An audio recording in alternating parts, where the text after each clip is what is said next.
Boa tarde a todos, boa tarde a professora Carmen e Fernanda pelo convite de estar com vocês aqui hoje. Aliás, a Fernanda já vinha tocando nesse assunto comigo há um tempo, né? Mas agora deu para realizar. E aí hoje vai ser a primeira vez, inclusive, em que eu vou apresentar o que eu chamaria de uma segunda aproximação de uma hipótese de pesquisa minha, né? Que é essa questão que envolve o surgimento do que eu chamo de nova economia do projetamento. A primeira aproximação já foi publicada na revista GeoSul, né? E essa segunda que eu estou colocando aqui hoje, dispondo a vocês aqui ao debate, ela é síntese de um artigo aprovado para a revista Economia e Sociedade, né? E já estou encaminhando uma terceira aproximação, que é um outro artigo em que eu assim, vou tentando construir novas categorias de análise para entender essa chamada nova economia, né? Ou seja, tenho tentado dar conta aí dessa complexidade que é a economia chinesa. Então, aqui eu coloquei um nome genérico, anotações sobre o socialismo de mercado e a nova economia de projetamento, e vocês vão entender o porquê aqui. Então, esse primeiro slide é sobre o crescimento econômico chinês, tá? Eu acredito, e eu tenho dito isso para as pessoas mais próximas, que a China ela chegou num nível de desenvolvimento econômico, e principalmente das suas empresas, em que ele meio que cancela existe um esgotamento de interpretação teórica daquilo, entendeu? Então, eu não acredito que as teorias convencionais, ortodoxas e heterodoxas são capazes... Está na internet, não? Oi? Quando eu for fazer a reunião de equipe, você acha que você consegue sair um pouquinho? Não sei, mas você pode testar.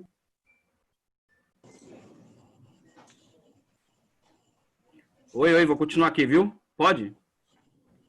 Acho que pode. Acho que foi a Fernanda que teve que sair, né, um pouquinho. Tranquilo. Tá, pode continuar. Então, eu tenho assim, sedimentado uma opinião desde 2009, 10, 11, de que a China já chegou... ela demonstrou com a crise de 2008, a reação a forma como ela reagiu àquela crise, que as teorias que estão à disposição as convencionais, heterodoxas, ortodoxas, elas não têm muita capacidade mais de explicar aquilo. Pode-se explicar pedaços daquela realidade, pedaços daquele processo, mas não a sua totalidade. E eu digo isso porque eu percebo aí 3 ou 4 ocorrências. A primeira crise de 2008, que a China ela tem uma resposta à crise que envolveu um pacote de 600 bilhões de dólares, né?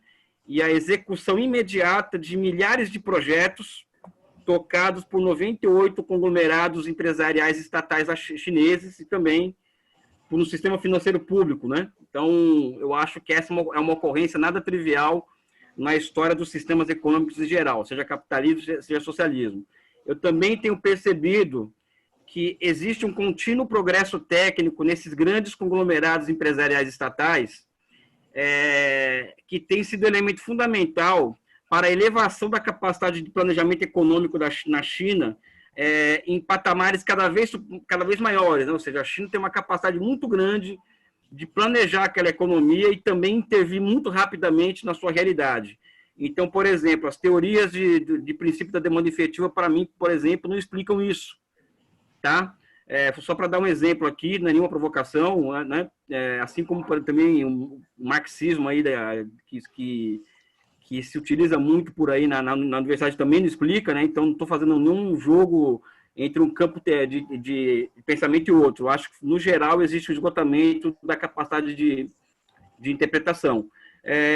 Eu também percebo, quando eu percebo essa capacidade de planificação sendo elevada a patamares cada vez superiores, o progresso técnico nesses grandes conglomerados como um elemento indutor dessa capacidade de planificação, eu começo a correr atrás de interpretações. Tanto é que tem vários artigos que eu faço faço um apanhado com Richman, com Geschicron, com Rangel, com Lewis, ou seja, eu estou buscando uma explicação para aquilo. E eu, por exemplo, há mais de 15 anos atrás, eu li um livro do Rangel chamado Elementos de Economia de Projetamento, que eu confesso que eu não entendi nada na primeira vez, não entendi nada na segunda, eu só fui entender esse livro na 8ª ou 9ª vez que eu escrevi, que eu li esse livro, que é um livro de microeconomia, macroeconomia, é um livro muito difícil. E nesse livro ali, o Rangel, apesar de ser datado esse livro, ele mostra uma linha, vamos dizer assim, de raciocínio que explica as regularidades, do meu ponto de vista, essas novas regularidades que a economia chinesa passou a apresentar após a crise de 2008, tá? Então, daí eu lanço uma ideia de que a China, vamos dizer assim, o socialismo de mercado ele foi se transformando em uma nova formação econômico-social, ou seja, ela é um processo histórico iniciado em 78, em que na atual década se condensa essa nova formação econômico-social. Posso explicar isso com mais detalhe mais à frente. Esse contínuo progresso técnico nos grandes conglomerados e, por fim, no seio desses conglomerados, o surgimento do que eu chamaria de uma nova economia de projetamento, ou seja, uma economia que eu vou explicar mais adiante, que ela é movida por grandes projetos. Mais adiante eu vou tratar dessa questão mais pormenorizada. Aqui, mais uma questão de natureza do fenômeno. Então, existe uma visão que une neoclássicos da marxista, de que a China é um caso de variante de capitalismo de Estado. Eu acho que, inclusive, capitalismo de Estado é uma noção que devia ser banida das ciências sociais humanas, até porque o capitalismo é uma criação estatal, né? Então, todo o capitalismo de Estado, então, é uma noção quase meio nonsense para entender realidades complexas, né? E de que a China é um caso típico de restauração capitalista. Então, existe um senso comum em torno disso daí, que domina o debate como um todo, e também existe uma visão que é mais outsider, que é uma visão que é uma visão minha particular, que é uma combinação de dois fenômenos, né? Primeiro que a China, em 78, em certa medida, ela funde dois estados, né? O Estado revolucionário fundado em 49 por Mao Tse-tung, ele se funde com o Estado desenvolvimentista asiático internalizado por Deng Xiaoping em 78. Essa fusão de dois estados que ocorre até hoje, ou seja, a China até hoje é um Estado revolucionário e um Estado desenvolvimentista, ela se dá a partir do quê? A Ásia como um todo, é uma região do mundo em que existe economia de troca há mais de 1.000, 2.000, 3.000 anos, né? A China tem economia de troca há 3.000 anos, na Península Coreana existe indícios de trocas de 2.100 anos atrás, ou seja, existe um passado milenar mercantil que esses países, e a China, a partir de 78, construiu instituições que levou esses países a se reencontrarem com essas raízes mercantis. Não é? Esse reencontro, a partir de instituições criadas por esses estados, no caso chinês, levou o socialismo a se reinventar, não é? A partir desse reencontro com as raízes mercantis chinesas, vamos dizer assim. Então, eu acredito que a China é um caso interessante de reencontro com raízes mercantis, gerando um crescimento mercantil virtuoso, até porque é um mercado de orientação socialista, por isso vem essa questão do virtuoso. E, no caso, a China seria um socialismo com características chinesas como um sistema, né? Um sistema que engloba esses marcos institucionais criados a partir de 78, que leva a China a tanto formar uma nova classe de formações econômicas e sociais, quanto formar instituições de mercado que levaram o socialismo chinês à sua reinvenção a partir disso que eu já comentei aqui, que é esse reencontro com suas raízes milenares. Tanto é que a Ásia hoje se percebe dois campos ali na Ásia, de formações econômicas e sociais, capitalistas e socialistas dinâmicas. Tanto a Coreia, quanto o Japão, quanto China e Vietnã, que são essa classe de formações econômicas e sociais que eu chamaria de socialismo de mercado, né? São dois tipos, duas tipologias de formações econômicas e sociais muito dinâmicas, né? E, por fim, essa questão de se a China está gerando uma nova economia, que é o que eu tenho posto em evidência nos meus trabalhos, tá? Ponto. Aqui agora eu vou tocar nessa questão da nova formação econômico-social. Eu não vou, no trabalho, no artigo, eu faço toda aliás, tem um artigo para a nova economia aprovado sobre isso, que eu falo por que eu tento demonstrar por que a China se constitui como uma nova formação econômica e social, Nesse artigo para Economia e Sociedade, eu retomo essa discussão em um subitem, né? E, basicamente, eu coloco o seguinte, a China, em 78, o Estado chinês, ele cria, vamos dizer assim, uma economia de mercado de cima para baixo, com a regulamentação dos camponeses poderem trocar no mercado o seu excedente de produção. Então, isso leva, vamos dizer assim, a formação do setor privado na China e um surgimento de empresas não capitalistas orientadas ao mercado, que são essas famílias camponesas, vamos dizer assim, que é um tipo de empresa não capitalista orientada ao mercado, e também as Township and Village Enterprises, que são aquelas antigas empresas de cantão e povoado, que eram unidades produtivas formadas durante a época de Mao Tse-tung, porque foi um desenvolvimento interiorizado da economia chinesa, né, era Mao Tse-tung, ele pulverizou o país em milhares de pequenas e médias empresas no interior do país, e com as reformas de 78, essas pequenas unidades se transformam em empresas de cantão e povoado precocemente, vamos dizer assim, ligado ao mercado externo, que são essas que fabricava boneca, brinquedos, tênis, e que hoje tem empresas que, hoje, inclusive, estão fabricando avião, né, que surgiram naquela época. Então, passa a existir na China um setor, vamos dizer assim, de empresas não capitalistas orientadas ao mercado, passa a surgir mais adiante uma economia capitalista mesmo, propriamente dita, que eu vou falar mais adiante, né? E o que ocorre a partir de então? Eu vou percebendo que nas minhas elucubrações que a China passa a inaugurar, vamos dizer assim, a partir de 78, ondas de inovações institucionais, tá? Então, nessas ondas de inovações institucionais, o setor estatal da economia e o setor privado vai trocando de papéis ao longo do tempo, sendo que o setor estatal ele vai elevando a sua capacidade de intervenção do ponto de vista qualitativo, enquanto que o setor privado ele fica bem maior do que o setor estatal do ponto de vista quantitativo. Tá? Aqui, abrindo parênteses, o Piketty, o pessoal adora jogar número e não ir na essência das questões. Ele coloca que a China é um país capitalista porque somente 30% dos fluxos de renda no país são controlados pelo Estado, tá? E que em 78 era 70%. Só que o que o Piketty não fala, e o Milanovic, é que hoje a capacidade de intervenção do Estado chinês na economia é muito maior do que na década de 70. Porque existem controles diretos e indiretos na economia por parte do Estado. Inclusive via sistema financeiro, que é uma forma de controle da economia. Tá? Então, essas ondas de inovações institucionais foram sendo elementos fundamentais ao apetrechamento do Estado como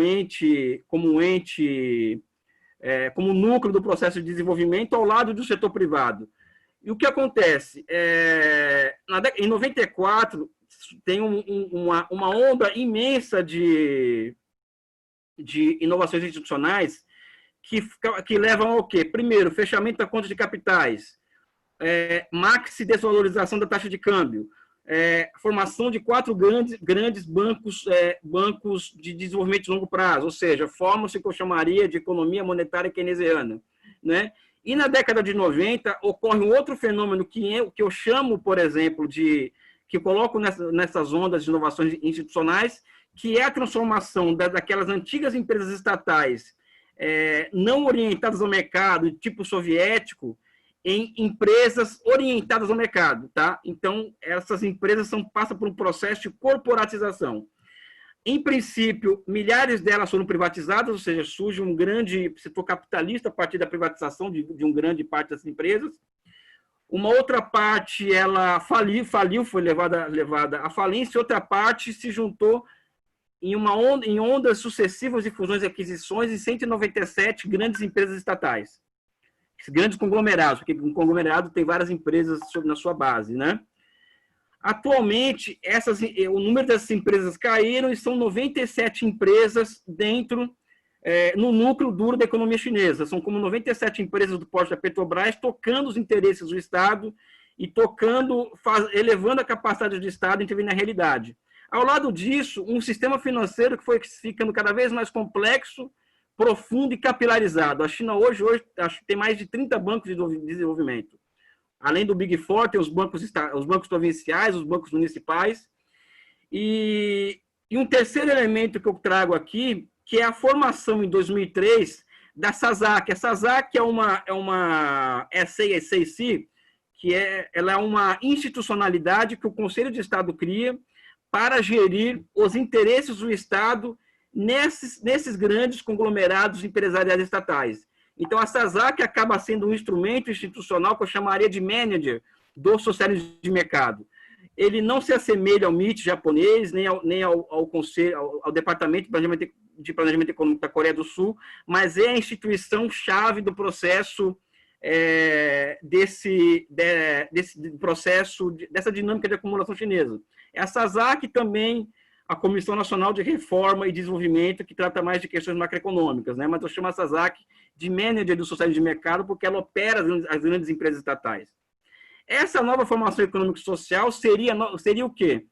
Esse setor estatal que foi se fortalecendo absurdamente ao longo do tempo e vai se transformando no núcleo dessa formação, ao lado de um grande setor capitalista, que é grande, maior que o setor estatal, mas é ancilar ao setor estatal, depende dos efeitos de encadeamento do setor estatal da economia e depende do crédito bancário estatal, e também mais de 500 milhões de camponeses que trabalham sob formas cooperativizadas, sob forma de pequena produção mercantil, enfim, e também um setor coletivo da economia chinesa. Por exemplo, a Huawei é uma empresa coletiva, não uma empresa privada, né? Algo que poucos sabem, inclusive, né? Então, essa formação econômico-social, em que diferentes modos de produção estão ali em unidade de contrários, em dinâmica, lutando entre si ali, ou seja, não é algo estático, né? Tanto é que os capitalistas chineses eles querem mais espaço, o Estado ele tem travado uma batalha contra o setor capitalista dos capitalistas, que é a abertura da conta de capitais, ou seja, existe luta e unidade nessa formação econômico-social, mas ela é nova, né? Porque nunca na história da humanidade, talvez, do capitalismo e do socialismo, um setor estatal da economia fosse tão poderoso quanto esse chinês, tá? Mas, enfim, a gente também vai ter como aprofundar isso mais adiante. Agora, aqui é a economia do projetamento e a nova economia do projetamento, né? Então, eu fico pensando muito nos objetivos que o Rangel tinha com esse livro, tá? E eu puxo aqui uma citação do Márcio Henrique Monteiro de Castro, que foi diretor do BNDES, que ele fala o seguinte: a leitura do seu conteúdo revela o objetivo do autor, construir a partir do acervo da ciência econômica, com todas as suas escolas e distintas abordagens, uma teoria econômica da economia do projetamento, entendida esta como a economia que o processo histórico estava desenhando no século XX a partir do capital financeiro, do keynesianismo e da planificação soviética. Em resumo, o Rangel percebe, na década de 50, que existe uma grande convergência que unia os dois lados da cortina de ferro, né? Primeiro, a Revolução Russa, ela gera inovações institucionais que permitiram que a planificação se tornasse um objeto, uma ferramenta de governo, não é? Então, esse é um grande fato, talvez eu acho que o planejamento econômico é o grande fato econômico do século XX, tá? Para não falar que a Revolução Russa diretamente, mas o planejamento econômico é o grande fato econômico do século XX. E os países capitalistas, o Rangel percebe, por exemplo, a reconstrução europeia, vamos dizer assim, ao contrário do keynesianismo militarizado americano e japonês, também com traços que têm relação com o que ocorria na União Soviética, apesar que a União Soviética era o exemplo mais profundo de economia de projetamento. Até porque os dois lados da cortina de ferro restringiam absurdamente a capacidade de ação livre da lei do valor. De um lado, pela socialização dos meios de produção na União Soviética e pelo princípio da demanda efetiva e por instrumentos de socialização de investimento na Europa, em que essas regiões do mundo passaram a ter capacidade, ao restringir a ação da lei do valor, a mover as suas economias pela via de grandes projetos de investimento. Não é? Enfim, é um fenômeno. O Rangel percebia isso naquela época, né? E eu também percebo essa convergência hoje na China, por isso que eu falo de nova economia do projetamento. Eu estou com pressa aqui, pessoal, peço desculpa porque são 15 slides, né, e o tempo é curto. Mas é um tema que nos empolga, vamos dizer assim, né? Enfim. Aqui, já entrando nessa questão da economia do projetamento, o Rangel, no livro dele, é um livro difícil, então tem que ler linha por linha e buscando as palavras-chave, os conceitos-chave que o Rangel se utiliza. Rangel é uma leitura muito difícil em muitos casos. O Rangel, além de ter tido muito boa fé para com ele, por parte da heterodoxia brasileira, ele também era uma figura difícil de ser lida, vamos dizer assim. Então, aqui ele coloca, né, as categorias fundamentais do projetamento. Aí é uma questão de ciência, tem que se buscar o projetamento como um conceito e suas categorias basilares, né? Aqui ele coloca custo e benefício. É uma coisa óbvia, né? Todo projeto tem essas duas categorias como fundamento, né? Aí ele coloca o seguinte: toda teoria do projetamento não passa, em última instância, de um esforço para precisar esses dois termos, para com eles construirmos uma razão. Eu coloquei aqui razão em negrito porque, para mim, é a palavra-chave. Porque o projetamento é a razão aplicada à produção de mercadorias à 10ª potência. Ou seja, é a racionalização ultra do processo de produção de mercadorias. Tá? Então, essa palavra razão aqui que o Rangel coloca, para mim, é a palavra-chave do autor, vamos dizer assim, para a construção desse conceito. Tá? Até porque eu acredito nisso que eu falei, né? Ou seja, o projetamento ele é a maximização da racionalização, a maxi-racionalização do processo de produção. É o extremo oposto à financiarização, é o extremo oposto de vários fenômenos relacionados à financiarização. Enfim, vamos mais adiante, vou dar mais dicas aqui. O Rangel continua. A missão do projetamento econômico consiste em encontrar a denominação comum para os dois termos da razão benefício e custo sob o ponto de vista econômico. Tá? E qual que é essa denominação comum? Também a gente vai buscar. O Rangel vai escrevendo as coisas. Eu acho que a professora Carmen sabe disso tanto quanto ele, vai escrevendo, vai lançando, e as pessoas que se virem para entender. Tá? E ele chega aqui a um ponto em que eu, como conheço Aristóteles, né, eu percebi a influência de Aristóteles no Rangel, nessa passagem que ele coloca: a riqueza é qualidade que tem certas coisas serem úteis à sociedade humana. Esse úteis aqui eu coloco em negrito e itálico, porque essa é a categoria-chave do projetamento. E essa é a denominação comum que a missão do projetamento coloca. Tá? Ou seja, é a produção de riqueza, né? E utilidade, vamos dizer assim, eu vou falar mais adiante sobre isso. A riqueza como qualidade que tem certas coisas serem úteis à sociedade humana. Tá? Então, vai se abrindo um véu de interpretação da realidade que eu acho muito interessante a partir da leitura desse livro. Continuando aqui. O projetamento, seu nômeno e métrica, né? Vamos dizer assim, por que eu coloco o nômeno? Eu coloco o nômeno porque eu faço uma licença poética em Immanuel Kant, e o Kant ele fala que a economia é uma ciência social, e como toda ciência social, ela tá passiva de um duplo processo evolutivo. Um lado é o processo fenomenal, ou seja, quando fenomenal não é uma coisa grande, não. Fenomenal no sentido filosófico, tá?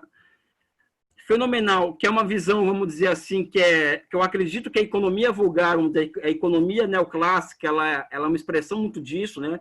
Como chamava Marx, os economistas vulgares, né? Os que vieram pós Smith, né? Os economistas vulgares, eles abusavam dessa visão fenomenal da economia, que é ver a teoria econômica não como processo de histórico evolutivo, e sim como representação melhor de uma coisa já dada, ou seja, nesse caso, a visão clássica é somente uma representação melhorada da visão dos fisiocratas e assim sucessivamente.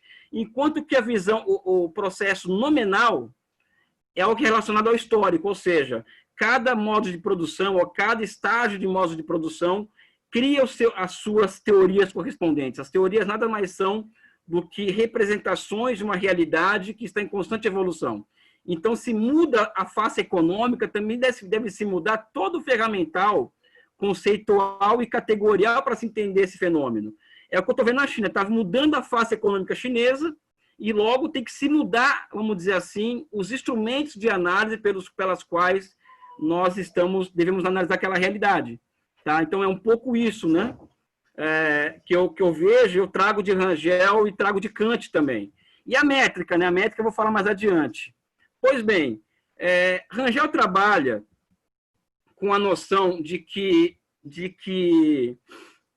como eu falei aqui, essa questão da lei do valor ser restringida, né? E no caso da União Soviética, não somente restringida, mas ela leva-se ao ponto em que o valor deixa de ser uma categoria, vamos dizer assim, que serve como uma métrica da sociedade, né? Do processo de produção. Então, a utilidade passa a ser o conceito, vamos dizer assim, chave para uma economia de projetamento, não o valor, vamos dizer assim. Tá? No caso, tem uma controvérsia em torno da utilidade, mas o Rangel trabalha com a noção de utilidade que é aristotélica, não tem nada a ver com a utilidade marginal, que é vista. O que é a utilidade marginal? A utilidade marginal é uma forma que o ser humano tem de lidar com a concorrência no economia de mercado. Então, ele busca maximizar a sua utilidade marginal. Tá? Ou seja, o ser humano reagir no ambiente de concorrência. Enquanto que a utilidade numa economia de projetamento é algo completamente diferente, até porque está lidando com uma sociedade de nível superior em relação à capitalista. Tá?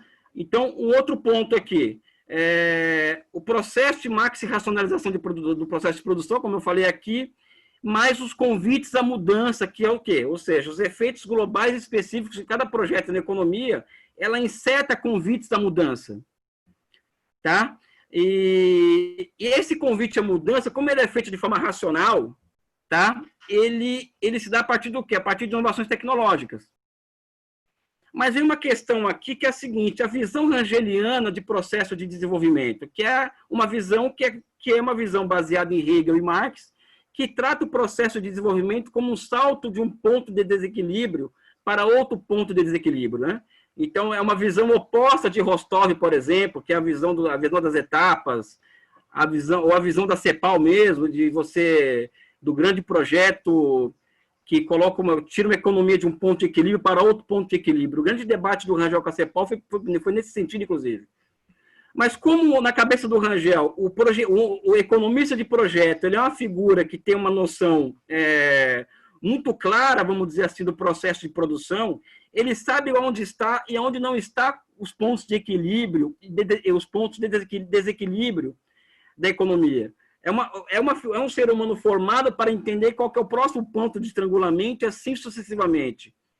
Então, nesse caso, ao saber disso, ou seja, a figura que o projetista, do economista de projeto, o planejador, que está num ponto mais elevado, ele, como ele tem conhecimento de uma economia em sua totalidade, tá? Ele passa a ser o agente do que eu coloco aqui, né? No meu texto, né? Que é a relação de plano e projeto. O projeto chega ao planejamento via saltos de um desequilíbrio a outro, até o momento em que a tecnologia se transforma em instrumento fundamental. Vejam só, amigos e amigas. O projeto chega ao planejamento via saltos de um desequilíbrio a outro, até o momento em que a tecnologia se transforma em instrumento fundamental à atração, que a razão pode exercer sobre o processo produtivo. Olha a palavra razão de novo aí. Tá? Caminhando aqui. E, para mim, só para trazer para a discussão aqui, para o debate, razão, para mim, é sinônimo de socialismo. Tá? Eu tenho uma visão muito particular de socialismo, que eu posso falar mais adiante sobre isso no debate, mas fica essa questão da razão, da atração, do convite à mudança, do projeto chegando ao planejamento via saltos de um desequilíbrio a outro, né? Enfim, aqui uma frase que eu acho que é fundamental do Rangel, que eu vou me remeter ao caso chinês, tá? Logo agora já. O projetista, ao decidir entre duas técnicas, deve sentir-se agente da sociedade, o que exige que nada aceite sem exame. Sua ação deve ser orientada por um plano mestre geral. E esse plano será diferente segundo haja ou não desemprego.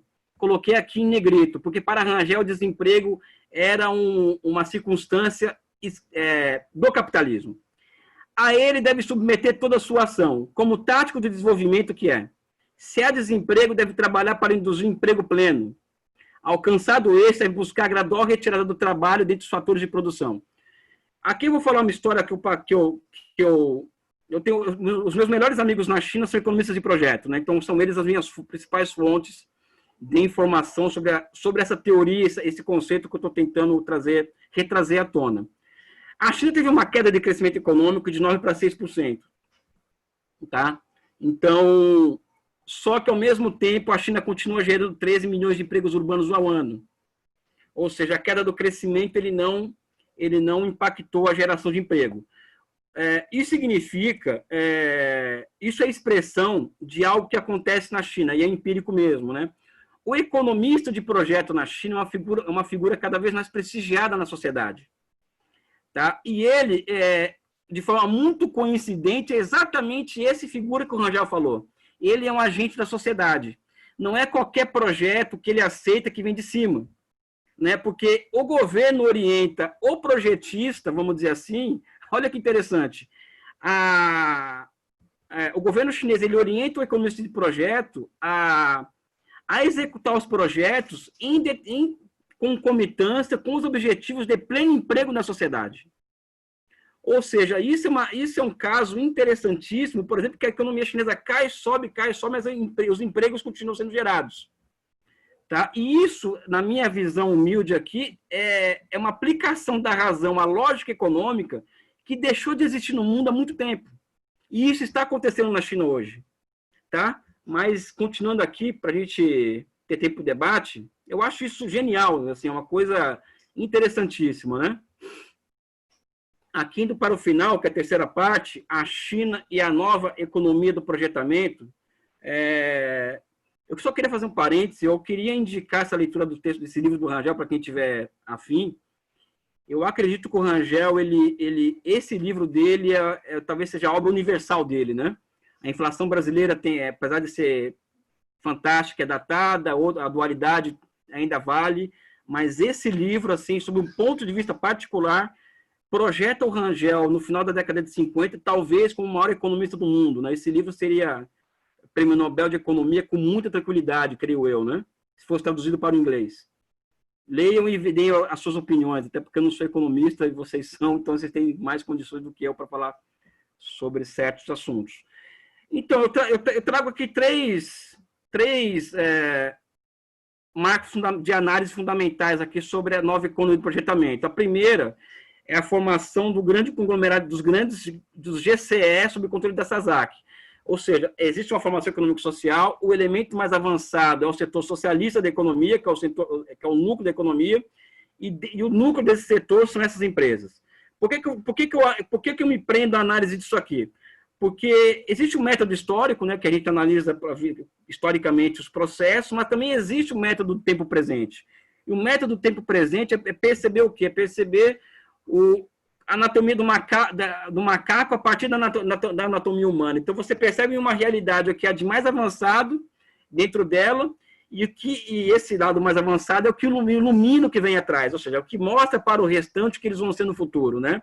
Então, eu me prendo aos grandes conglomerados sobre essa visão metodológica que eu escolho, porque é ali que eu mostro o futuro, inclusive do meu ponto de vista, até da humanidade, tá? Então, eu analiso esses grandes conglomerados sob controle da SASAC, que a SASAC é uma instituição, assim, eu sugiro a vocês, professores, orientarem teses e dissertações sobre ela, né, porque, para mim, é a instituição mais avançada econômica do mundo atual, né? Eu percebo a evolução das políticas quinquenais chinesas desde o 10º plano quinquenal, tá? que é uma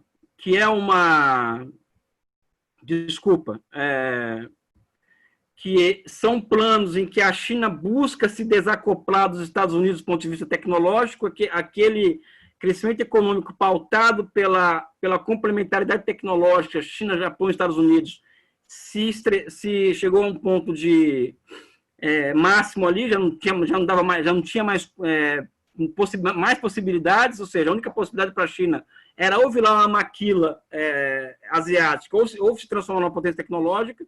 Então, os planos quinquenais chineses, eles refletem uma escolha do governo chinês, que é alcançar a fronteira tecnológica em vários setores da economia, desde o 10º plano quinquenal. Então, tudo que vocês veem hoje, a expressão das escolhas em 2001, e a planificação e suas diferentes faces históricas na China, que é o terceiro marco fundamental de análise que eu trago para vocês. A China e a nova economia do projetamento. Aí tem os desafios, tá?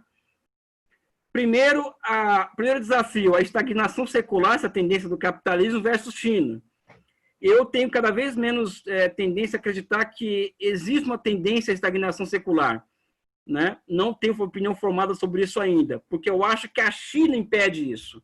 A China vai se transformando aos poucos como centro do sistema, e ela vai sendo a geradora, vamos dizer assim, de efeitos de demanda pelo mundo afora, e que acaba impedindo que o mundo caia em uma estagnação secular. É evidente que ela não determina o processo de financiarização e nem a sua superação, mas a China é um ponto fora da curva no que cerne essa noção de estagnação secular.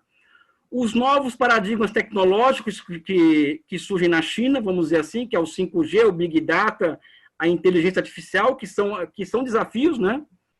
E essa luta pela fronteira tecnológica que a China trava hoje, que é uma luta de vida ou morte, não é uma luta qualquer.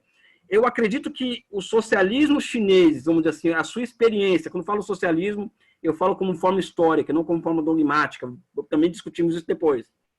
Depende da capacidade chinesa em vencer essa guerra comercial e tecnológica com os Estados Unidos. Esse é um desafio. E somente uma economia de projetamento, ou seja, uma economia voltada para grandiosos projetos, tá? É que pode levar a China ao sucesso. Evidente que isso é um fator, existem vários, ou seja, pode ter uma guerra nuclear, enfim. E é também a exaustão, que é um desafio de um modelo, entre aspas, que eu não gosto desse nome, porque no modelo é estático, é economia dinâmica, sociedade, exaustão de um modelo com altos custos sociais e ambientais. A China cresceu, mas distribuiu muito pouca renda, cá entre nós, eles estão enfrentando esse problema, os últimos 10 anos, com salários crescendo acima da produtividade, mas é uma questão.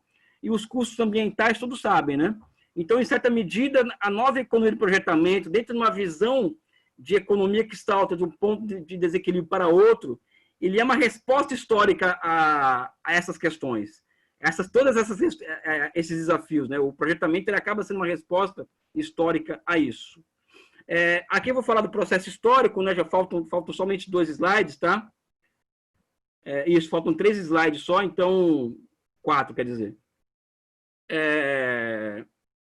O processo histórico, ou seja, o processo histórico de formação de economia de projetamento.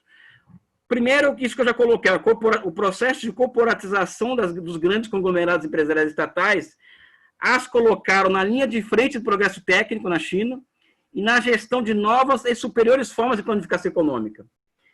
Isso ocorre por quê? Porque todo esse progresso técnico, 5G, Big Data, inteligência artificial, ela foi incorporada à economia real chinesa. Tanto é que, por exemplo, que durante a pandemia, cirurgias médicas foram feitas à distância, vamos dizer assim, a partir da utilização plena de instrumentos de inteligência artificial e plataforma 5G.